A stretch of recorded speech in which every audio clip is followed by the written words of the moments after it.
So a couple days ago, we got to watch Studio 666, which stars the Foo Fighters. Yes, a horror movie starring the Foo Fighters. Never thought I'd see it, but it makes sense.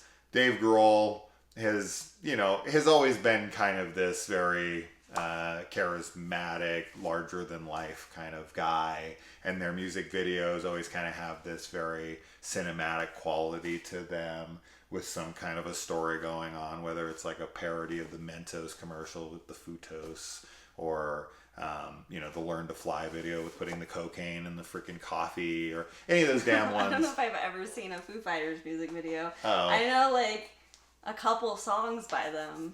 Well, I was around when Kurt died, and it was a very big deal, and I was devastated, as we all were. And then Dave Grohl was like, I'm going to do my own thing after. And I was just like, I don't know how I feel about this. You're just a drummer. You're never going to be Kurt, right? Like, who do you think you are up there with a guitar singing? That's Kurt's job. Get back on the drums. And then, then they released their first album, and there was just all these amazing songs on it that I absolutely loved. And then they released The Color and the Shape, their second album, and Everlong, of course, is on there, and just so many songs that I absolutely adore. So a huge Foo Fighters fan, and I actually play one of their songs all the time. Really? In the car with you, but you probably don't realize that it's Foo Fighters. Well, yeah, I play it a lot. It's the one that kind of starts slow, and then it builds and gets the drums, and I play it a good amount. I'll play it for you after. It's on Color and the Shape. Anyways, so they're playing the Foo Fighters in this movie. Playing themselves. They're playing themselves, and they are older, as they are in real life, and they're kind of struggling to write a new album. And their producer's on their ass, and they're like, hey, we need a fucking album. Like, get us one. And they're like, well, we don't know what to do. And then the guy's like, well, I have a place for you to record.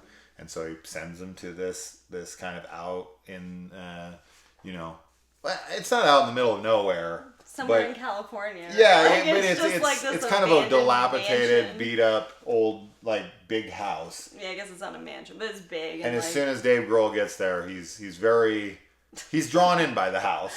Yeah. And he's immediately yes, this is where we need to record our new album. And while he's there, he's getting possessed and killing people. Because there's a spirit that wants to take over a band and get them to record something that could spell disaster for everyone. So there you go. That's the plot synopsis. So if you're a Foo Fighters fan like I am, I've been a Foo Fighters fan my whole fucking life. As soon as they became a thing, and I think their first album was in '95.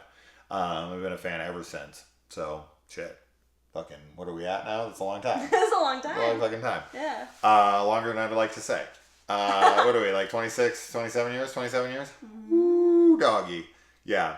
But yeah, just being a big Foo Fighters fan and loving Dave Grohl and Taylor and Pat and all those guys, it was really exciting to see that they were going to do this. And I thought this was going to be super goofy, playful, and it is, but it's also pretty serious at times, which really surprised me.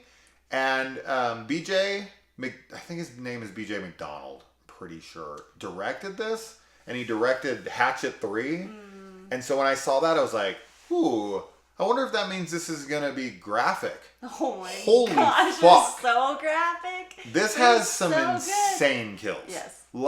Some of the wildest kills I've seen in a slasher horror flick in a while. It was wonderful. There's one with a chainsaw in a bedroom. Oh my god. That really took me by surprise because of how unbelievably graphic it is.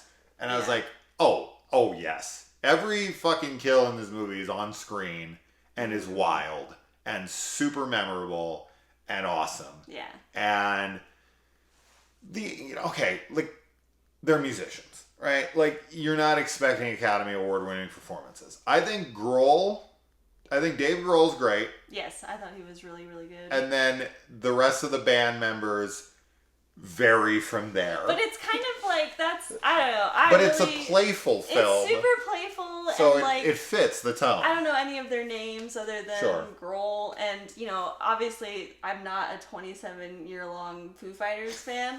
But I still thought it was a really enjoyable film. Like, I love the music that was in there, especially the song that they're working on. Was so cool. Very much Deathgasm, which I told you afterwards. It reminds me a lot of Deathgasm. But one of the band members, it's the one that he's the keyboardist, right? The one that has the grill. Is he Asian? I'm like, No. Do you know what I'm talking about? Of course. What is he, the keyboardist? No, he's a guitarist. He's a guitarist? Yeah. He was really funny to me. Okay. But his acting was like, it felt like he did not really know anything about acting at all. Like, they just told him lines. But it was like so charming and so endearing. Okay. Like, all of his scenes, I was just like, because it was like he was like barely taking it seriously, because it was just kind of a joke. It was just fun. It was so fun. I thought it was really, really cool. And the kills, like you were saying, were like, besides the music, probably the best part. Yeah, it's like, if you're not into the acting and you think the movie's being goofy, bare minimum, watch the kills. Yeah. Because the kills are so fucking awesome. This is a very violent, very graphic slasher film. And when the kills come, they come hard. There's some fucking graphic gore in here. And I'm like, yes, I'm all here for this. It starts with a really graphic scene, too, which was cool. Because if this was all cutaway kills, this would be so much lamer. Yeah. I would be like, it was fine. It was fun-ish. Like, it was cool to see them doing this, and I kind of liked, like, he was getting possessed, and I liked the music that they were playing, and some lines were pretty funny. I wish we would have saw more gore. But I don't have that to complain at all. No, it was brutal. The gore is totally adequate. I did not feel like, I mean, of course, give me fucking 10 more, but I was not dissatisfied. I wasn't craving more gore at the end of this. I was like, I was really happy. I'm full. Yeah. I'm happy. It's funny, though. Like, just thinking about some of the scenes, like, it was good. The humor was really well timed. Yeah, there's some really funny things in here. Oh my gosh, yeah. Yeah, you got Whitney Cummings in this movie. You've got Will Forte in this movie. So you got some comedians that come in as well. Will Forte is this like pizza delivery, or well, not pizza delivery guy. Yeah, it's pizza. He's like an Uber. He's Uber. Okay, yeah, he's a delivery guy who wants to drop a demo. And there's some funny lines with him. Yeah. Whitney Cummings is this like nosy neighbor next door chick who the keyboardist is like wanting to fuck. He was really she just funny keeps coming too. Around. The one scene in the beginning with him, you know what I'm talking about, like right before they get into the house, that was just like amazing. And then everything with him afterwards, is that like how he really is? Is he like kind of like this new age guy that's like, because he has like a mala bead necklace on, and the only guys I really know, because they're like the remaining members, is Taylor, Dave Grohl, and Pat Schmier. And yeah, like those are the guys I really know, and then the rest of the band, like I know their music, but I've only really, like when you watch interviews with the Foo Fighters, typically it's just Dave and Taylor, the drummer and the guitar and the singer. Like they're always on camera together. Like when they ever do interviews, it's always them two. And then Pat is from the Nirvana days, because he came in at the very end of Nirvana. He's the one with the gray hair that like sleeps everywhere in the house. Which he has some really funny scenes too, with like he's just kind of sleeping around the house. Oh my God. He's like so the worst actor in the movie. That's what I was saying. But he's really funny. He's so funny, but he has this like smile on his face almost at all times. Like he's just barely trying to like say it with a straight face. So Pat's who you were thinking? That's what I was talking about. Who did you think I was talking about? He doesn't die on the girl. That's why I was like, I thought he did. No. Is he Asian? Am I crazy? Oh, He's I don't know if Asian-ish, Pat Smear is. He might be. Like, he kind of looks ish. He might not be Asian. pronunciation, but I don't know their names, so and I forgot what I don't instruments know if he is. they That's a good played. question. I could see that. He was who I was talking about. He was so funny to me. He is funny. He's funny. He's a funny guy. Just Like if you've ever seen interviews with him, he was a guitarist for a band back in the grunge days that is slipping my memory right now, but a big one that I'm embarrassed to have forgotten. But you've probably heard of them, but you've probably never heard a single song from them. Doesn't matter.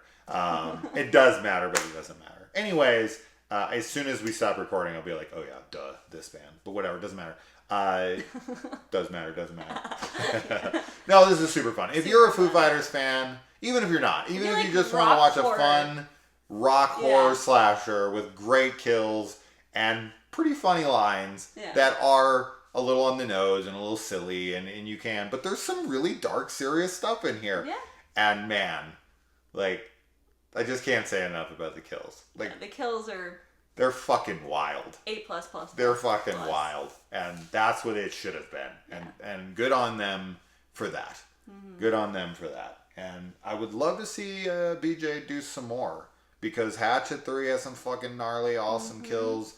And this has a very similar feeling of Hatchet. And in addition, John Carpenter. Oh, yeah! And Cody Carpenter. He does the opening song for the movie, which is awesome. It's so good. And then he also plays a small role in here as well. Yeah, a little cameo. Great. It was so cool seeing which was wonderful to see. Yeah, the opening music, like before it, it flashes the credit that it's John Carpenter. I mean, like we both looked at each other and we're like, the music, like right now is my favorite really comedic scene in the film deals with Lionel Richie. And that's all I'm going to say about it. That's all I'm going to say about it. But a super fun film.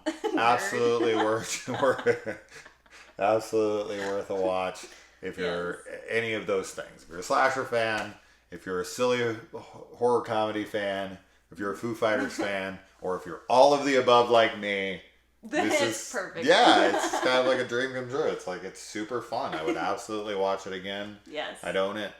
Oh yeah. Yeah, it's definitely going in the slasher collection. I had a really good time with it, and I was very pleased because this could have been horrible. It wasn't. Right? It was wonderful. There's definitely plenty of people who shouldn't be making movies and shouldn't be acting, and I can absolutely, for sure, without a shadow of a doubt, know there's going to be a lot of people who watch this and just can't get over their acting.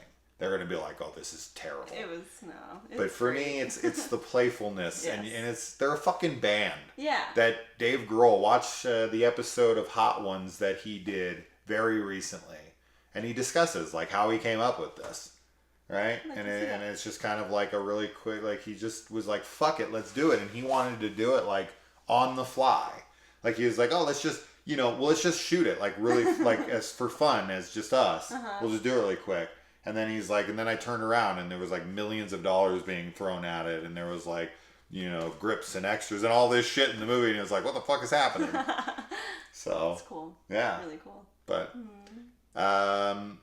it is available to buy on Spectrum currently. But I'm assuming it will be available to rent soon enough. It was in theaters. It might still be. So you could catch it in theaters still. But a fun time. Let us know if you watch it. Bye.